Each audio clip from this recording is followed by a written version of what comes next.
පිළිගන්නවා තත් අපේ වීඩියෝ එකට.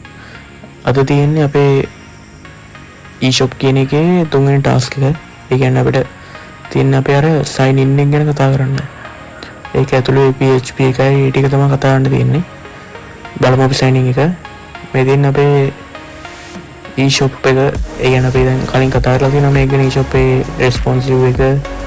ඊට පස්සේ ඒක අපේ CSS සහ අනිත් ටික දාගෙන කොහොමද අපි කරගෙන තියෙන්නේ කියලා. දැන් මේ වීඩියෝ එකේ ඒක ගැන වැඩි කතා කරන්න යන්නේ නැහැ. අපි අලුත් වීඩියෝ එක විදිහට මේක අපි කතා කරන්නේ මේකේ බෑක් එන්ඩ් එක ගැන. මුලින් ඒකේ බෑක් එන්ඩ් එක කොහොමද අපි කරගෙන තියෙන්නේ. එතකොට මේ sign in කියන ඒ වගේ මෙතන validations කොහොමද කරගෙන තියෙන්නේ. ඒ වගේම email එකක් කලින් මම register කරලා තියෙනවා කියලා මේ මනුස්සයා sign up එකට ඇවිල්ලා මෙතනින් මෙයාගේ ඔක්කොම register දීලා register වෙලා තියෙනවා නම් විතරක් එයාව ඇතුළට අපේ site ඇතුළට යන්න පුළුවන් විදිහට හදලා ඊට පස්සේ මෙතනින් password එක එයා නිවැරදිව දීලා ඒ ටික බලලා අන්න ඒ ටික තමයි තියෙන්නේ මේ ටික. අපි මුලින්ම අපේ code එක බලන්න. අපේ code එකේ මුලින්ම ඉතින් හැම එකකටම database එකක් කියවන්නේ අපේ site එකේ. ඉතින් අපි මුලින්ම database එක ගැන කතා කරමු. මෙතන මුලින්ම PHP script එකක් open කරන් තියෙනවා. ඊට කලින් මේකේ නම තමයි connection.php කියලා අපි දාගෙන තියෙන්නේ. මේකේ ඉතින් දැන් මෙතන PHP script එක මෙන්න මේ විදිහට open කරගෙන මුලින්ම class එකක් හදාගෙන තියෙනවා database කියලා. ඊට පස්සේ මෙතන static විදිහට අපේ connection එක variable එකකට assign කරගෙන තියෙනවා. ඊට පස්සේ මෙතන අපේ connection එක හදාගන්න කියලා තියෙනවා. මෙතන public static function එකක් විදිහට setup connection කියන එක හදාගෙන මෙතන if එකක් දාලා database connection එක set වෙලා නැත්තම් විතරක් මෙන්න මේ විදිහට connection එක set කරගන්න කියනවා. මෙතන not කියන gate එක දාලා දෙන්න ඒකයි. ඊට පස්සේ මෙතන database එක අපි save කරගන්නවා connection. ඊට පස්සේ new mysql යි මුලින්ම අපි host name එක දෙනවා. මේක Android device එක නම් localhost කියලා දෙන්නත් පුළුවන්. ඒක Android device එක මේ වගේ කියන්නේ 192.0.1 කියලා දෙන්නත් පුළුවන්. නැත්නම් මෙතන කෙලින්ම මෙන්න මේ විදිහට මෙහෙම දාන්න නැතුව localhost කියලාම දෙන්න පුළුවන්. මෙන්න මේ විදිහට. ඒ ගොඩක් වෙලාවට Apple device වල localhost කියන වැඩ කරන්නේ නැහැ. සමහර වෙලාවට වැඩ කරන්න පුළුවන්. ඒකින්ද Apple device වල successම ක්‍රමය තමයි මෙන්න මේ විදිහට අර අපේ code එකේ තියෙන විතර මෙන්න මේ number IP address එක දෙන එක. ඊට මෙතන අපේ username එක දෙන්න ඕනේ. ඒ කියන්නේ අපේ MySQL එකේ username එක. ඒක අපි දීලා තියෙන root කියලා. මෙන්න මේ තියෙන එක. ඊට මෙතන අපේ දෙන්න තියෙනවා password එක. මේක MySQL එක හදද්දී දුන්න password එක තමයි. ඒ කියන්නේ ඒක එක එකට වෙනස් වෙනවා ඒක. ඊට අපේ database එක නම තමයි eShop. හරිම අපි මේකෙන් අපේ database එක නම eShop. ඒකත් මේ විදිහට එතෙන් ලබා දීලා මෙතන port number එක තියනවා දෙන්න. port number එක 39.6 කියලා දෙන්නේ. සමහර අය මේක වෙනස් වෙනවා. මෙතන ඒක ඔයාලට බලා ගන්න පුළුවන් අපේ workbench එකේ මෙන්න මෙතන තියෙනවා ඒක මොකක්ද කියලා. මෙතන localhost 39.6 මේක ඔයාලට අදාළ එක තමයි දාන්න ඕනේ. ගොඩක් වෙලාවට localhost 39.6 තමයි සමහරවිට 39.7 අන්න ඒ වගේ ඉලක්කම තැරෙන්න පුළුවන්. මේක ඔයා බලලා දෙන්න ඕනේ. ඊට පස්සේ අපි යන ආයේ කෝඩ් එකට මේ විදිහට එහෙම පෝට් එකක් දුන්නාට පස්සේ අපේ එතනින් වැඩේ ඉවරයි. ඊපස්සේ අපේ ගොඩක් වෙලාවට වෙන්නේ database එකට ක්‍රම හතරයි. ඒ කියන්නේ එක්කෝ data ඇතුළත් කරනවා. ඒ කියන්නේ insert data ඇතුළත් කරන්නේ නැතුව එක්කෝ අපි ඇතුළත් කරපු data update කරනවා. ඒ කියන්නේ update. ඒ වගේම delete කරනවා. ඒ කියන්නේ අපි ඇතුළත් කරපු data සම්පූර්ණයෙන් මකා දමන එක. ඒ තුන තමයි එක් ප්‍රධාන වශයෙන් තියෙන. තව එකක් තියෙනවා select කියලා. ඒ කියන්නේ අපි ලබා දීපු දත්ත වලින් තෝරා ගන්නවා. අපි දත්ත බගුකට ඇතුළත් කරලා දෙනවා නම් ඒකෙන් Tamanට අදාළ එක විතරක් තෝරා ගන්න select කරනම method එකක් තියෙනවා. අපි මේකෙදී මුලින්ම insert එකයි update එකයි delete එකයි එක function එකකට දාගෙන දෙනවා. ඒක අපි name කරලා දෙනවා iud කියලා. මෙතන insert update delete කියන එකේ මුල් අකුර තුන දාලා iud කියලා දාලා දෙනවා. එතකොට මෙතන database setup connection එක දීලා අපේ database connection කියන එකට code එක sign කරලා දෙනවා. dollar sign q වලින්. ඊට පස්සේ අපි මෙතන select එකට වෙනම ආපහු ෆන්ක්ෂන් එකක් හදාගෙන තියෙනවා. ඒක පබ්ලික් එකක් ස්ටැටික් කරලා තියෙනවා.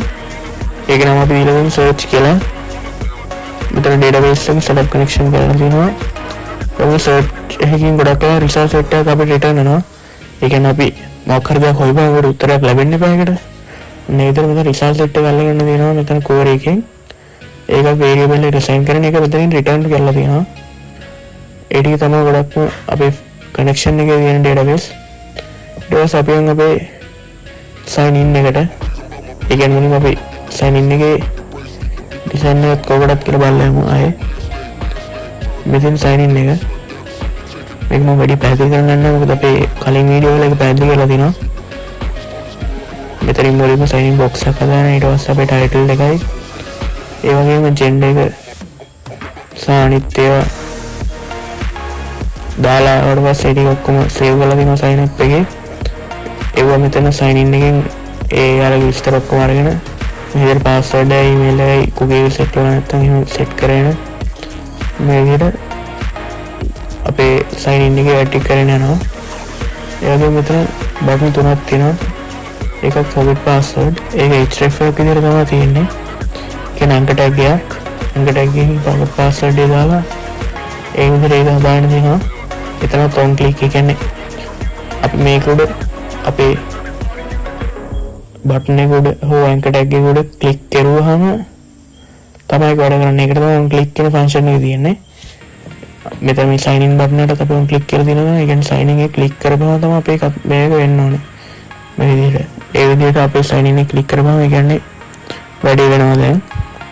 අපේ අනිත් බටන් වලටත් ඒ විදිහම තියෙනවා මෙතන sign in බටන් එකට තියෙනවා. ඒ වගේම sign up බටන් එක. ඒ කියන්නේ sign in කරලා නැති කෙනෙක් sign in අපේ window එකට ආවොත් එයාට sign up එකට යන්න ලේසි වෙන තමයි බටන් එක දීලා තියෙන්නේ. හරි දැන් අපි මේකේ back end එකට මොකද අපිට අන්තිම මතකයි මේ තමයි back end එක. මේ වින් අපේ back end එක. මේකේ PHP එක මේ තියෙන්නේ. ඒ කියන්නේ මේකත් හදාගන්නේ PHP script එකකින්මයි. මෙතන මුලින්ම අපි අර හදාගත්ත මෙන්න මේ connection එක add කරගෙන තියෙනවා. මොකද database එකට නැතුව අපිට ගොඩක් වෙලාවට අපේ කිසිම වැඩක් කරගන්න අමාරුයි web programming වල අපේ data ඔක්කොම තියෙන database නිසා. ඒ වගේම මුලින්ම අපි ඒක add කරගෙන තියෙනවා. ඊට පස්සේ මෙතන session එක start කරලා තියෙනවා. ඒ user අදාළව ඊට පස්සේ මෙතන $sign email කියලා post method එකෙන් e කියලා name එක ගන්න දෙනවා. බලමු මොකක්ද ඒ කියලා. ඒක දෙන අපේ JavaScript වල. අපි JavaScript වලට යමු. එතනින් අපි sign up එක නෙමෙයි sign in එකට යමු. මෙන්න දෙන sign in එක. මේකදී අපි අපේ variable එකකට අපි මෙතන type කරන email එක password එක remember එක හදාගෙන තියෙනවා. ඒ කියන්නේ අපි දැන් මෙතන අපේ sign in එකේ index එකේදී මෙතන මේ අපි type කරන email එකට id එක දීලා තියෙනවා මෙහෙම email 2 කියලා. ඒ වගේම password එකට id එක දීලා තියෙනවා password 2 කියලා. මෙන්න මේ දෙක අපේ JavaScript වලදී variable එකට assign කරලා තියෙනවා.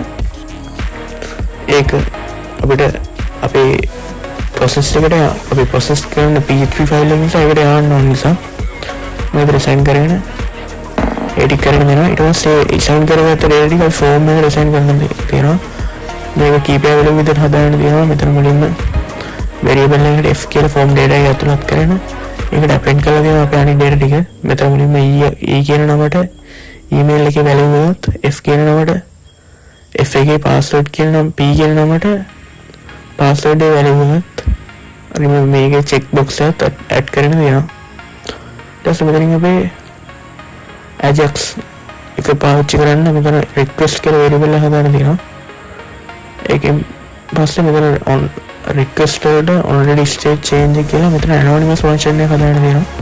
anonymous function එක කියන්නේ අපේ function එකට නමක් නෑ. දැන් සාමාන්‍ය මේ function වලට මෙතන sign up කියලා නමක් තියෙනවා. මේ විදිහට මෙතන change කියලා නමක් තියෙනවා මෙන්න මේ function එකට. ඒතකොට ajax පාවිච්චි කරනකොට ඒකට අපේ නමක් නැහැ. ඒක ගොඩක් විශේෂ අවස්ථාවක්. සාමාන්‍යයෙන් එහෙම function වල නමක් නැතුව හදන්න දෙන්නේ නැහැ. හැබැයි මේ ajax පාවිච්චි කරද්දී අපිට ඒක හදන්න පුළුවන්. හරි අපි ඊළඟට ඊට ටික කරමු. මෙතන තියෙන if එක.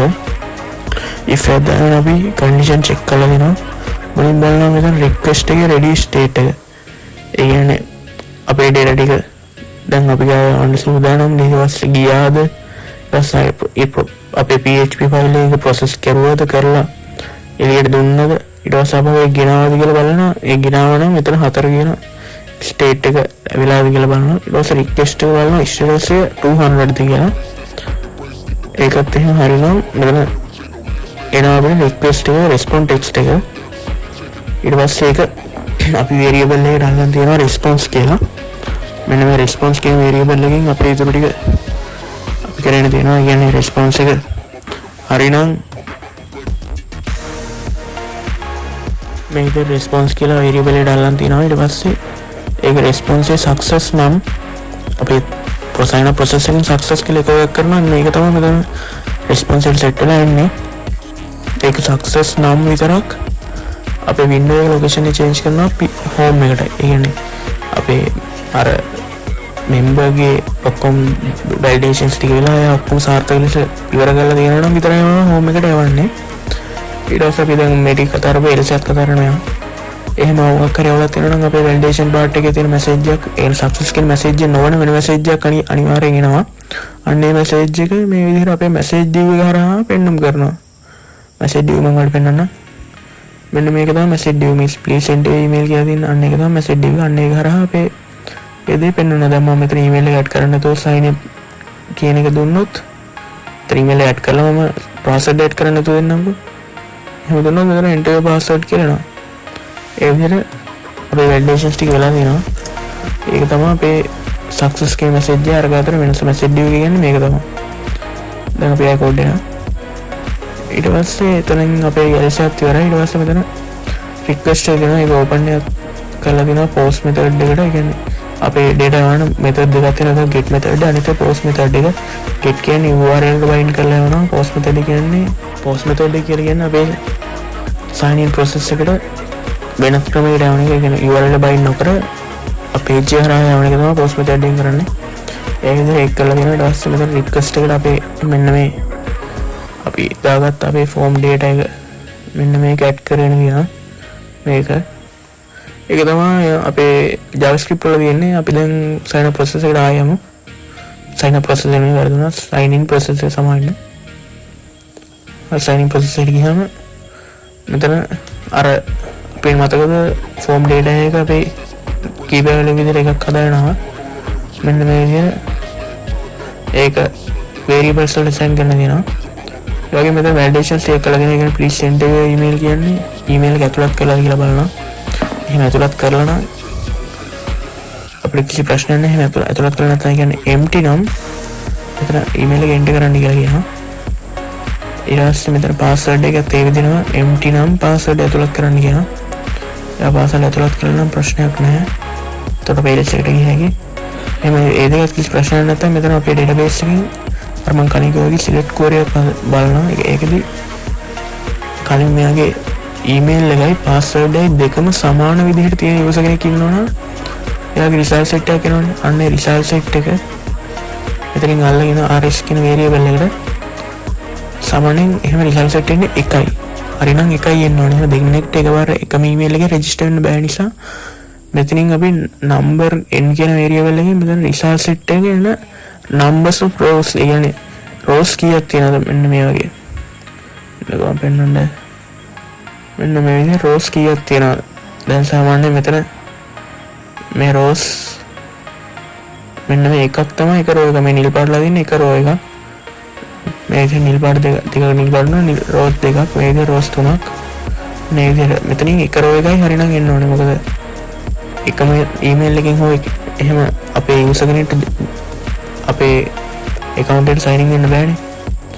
ඒ විදිහට මෙතන එක row එකක් ආවොත් අපේ variable එකට ඒ එන rows ගන්න කොහොම හරි මෙතනින් අල්ල ගන්නවා n කියන variable එකට. ඊට පස්සේ මෙතන if එකක් දාලා ඒ condition එක දීලා ගන්න අපේ n කියන එකේ rows ගන්න ඒ කියන්නේ n කියන එකේ value එක නම් n කියන එක design කරලා දෙන්න එක නම් මෙතන එකක් දාලා දෙනවා success කියලා. ඒ කියන්නේ අපේ අර මම කිව්වේ JavaScript වල success කියන message එකක් ආවොත් අපේ ඉදිරියට ටික එන්නේ කියලා. අන්න මේ message එක තමයි එකෙන් එයා බලන්නේ. මෙතන success නම් අසල මෙතන ෆෙක්චර්ස් ඔක්කේ දාලා අපේ සෙෂන් එකට මෙන්න මේ ටික අපේ ඊමේල් එකේ පාස්වර්ඩ් ඇඩ් කරන්න තියෙනවා. ඊට පස්සේ මෙතන remember me එකේදී ඒක true කියලා කියන්නේ ඒක සාමාන්‍ය boolean එකක් ඉන්නේ. ඒක true false තමයි ඉන්නේ. ඒක true නම් මෙතන අපේ cookie එකක් හදාගෙන ඒ cookie එකට මෙන්න මේ date ටික ඇඩ් කරගෙන අපේ පික් කරගෙන දෙනවා. else එකක් දීලා දෙනවා. set cookie එකට value ටික ඇඩ් කරගෙන expired options ටික ඊට පස්සේ ඒ ඔක්කොම අතරන මෙතන else එකේ ඒ කියන්නේ ඒ මේ ටික වෙන්න විදිහක් නැත්තම් මොකක් හරි අතරින් එකක් ආවොත් මෙතන invalid email වල password එක කියන්නේ අපේ row දෙකක් එහෙම මොකක් හරි ප්‍රශ්න තිබුණොත් මෙතන invalid email වල password කරන්න දාන message හදලා තියෙන්නේ. අපි බලමු මේක දැන් validations ටික අපේ code එක කොහොමද කතා කරලා ඉවරයි. validations ටික අපි යමු. මෙන්න මෙතන තියෙනවා මෙතන මේ crash එක කරන reload එකක් දෙන්න. මේකට දුන්නාට පස්සේ මෙතන අපේ sign in එකට ගියා. මෙතන මම කලින් දීලා නැති email එකක් add කරන්න. මේ විදිහට කලින් දීලා නැති email එකක් add කරලා මෙතන කලින් දීලා නැති password එක add කරන්න.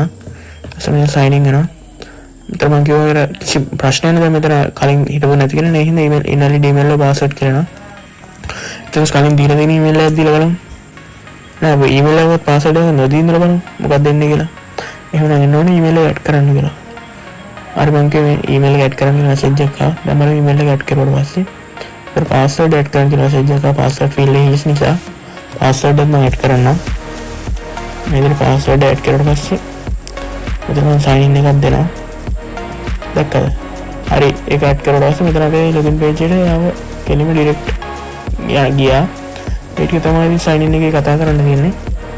අපි අපේ ඊළඟ වීඩියෝ එකකින් උතුරු ටික කතා කරනකම් අද එනම් ගිහින් එන්න. මේ වීඩියෝ බලපෑම වලට thank you.